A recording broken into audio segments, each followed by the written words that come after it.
You have to remember that as companies go through these IPO processes, almost all of the effort falls to the finance team.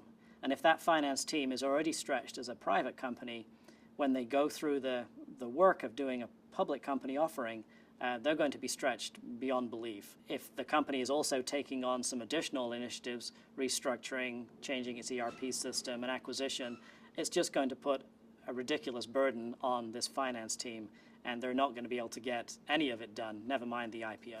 So it's important for the finance team to be aware that they shouldn't be stretching themselves too thin.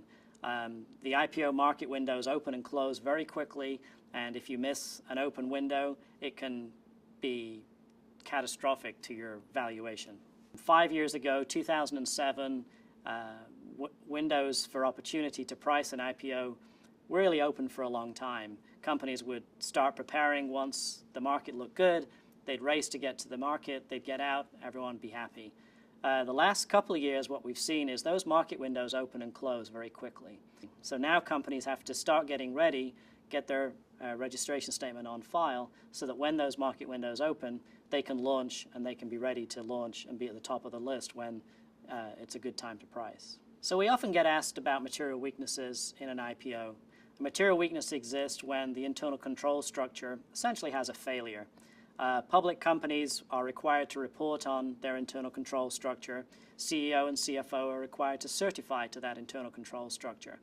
As a private company, there's no requirement to do that, although it's good corporate governance to have a good, strong internal control structure.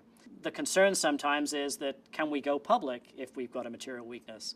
Absolutely you can. The market says that if you have put a readiness assessment in place at the start, you've identified your material weakness, you've disclosed in your document that that material weakness exists, and then you also disclose a remediation plan, such that as you update the document, ultimately as you start to file 10Ks, you can disclose that you're making progress along the way, and to the point where you actually have to report on that material weakness, it's gone away and there's no surprises.